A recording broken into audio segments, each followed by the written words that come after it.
What's up mga idol? Hinebra sobrang bad news, Brownlee out sa first game. Pero bago mo sana ipagpatuloy ang panonood mo, ay huwag mong kalimutan na mag-subscribe bilang suporta sa aking YouTube channel. Maraming salamat idol. Nasa Candon, Ilocos Sur na ang buong barangay Hinebra, at busy na sila ngayon sa paghahanda para sa paparating na laban nila, dahil ngayong August 24 ay gaganapin na ang kanilang pinakaunang laban. Walang sinasayang na oras itong sina RJ Abarientos, Isa Akgo, Paul Garcia at iba pang mga bagong players. Sobrang excited na daw kasi talaga sila na makapaglaro para sa Hinebra, lalo pat sobrang daming fans ang manunood. May mga reports kasing nagsasabi na sold out na daw lahat ng mga tickets sa Ilocos Sur, kaya kung gusto nyong manood sa mismong venue, wala na kayong makukuhang ticket dahil lahat talaga ay nabenta na, sobrang daming fans pa ang naghahanap.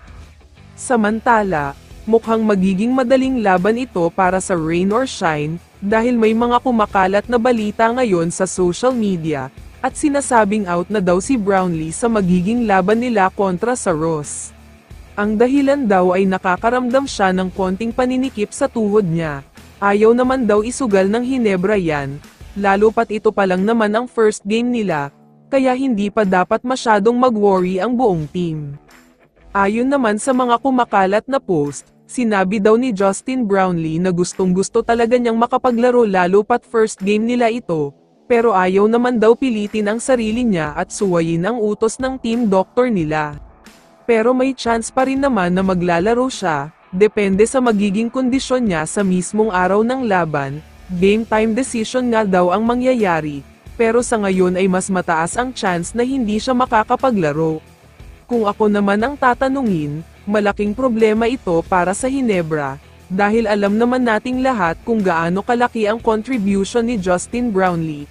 Malaking disadvantage ito lalo na kung maglalaro ang import ng rain or shine. Hindi natin pwedeng masabi sa ngayon na kahit wala si JB ay malaki ang chance nilang manalo, dahil paalala ko lang na karamihan sa mga players ngayon ng Hinebra ay bago at mga rookie, wala na yung may mga championship experience. Pero sana ay mag-step up ang mga high caliber at high profile na mga rookie nila, mag-show up din sana ang mga veterano nila tulad nina L.A. Tenorio at Jopet Aguilar, para mas lumaki ang chance nila na maipanalo ang unang game nila. Kaya naman kung ikaw ang tatanungin idol, ano ang masasabi mo sa balitang ito?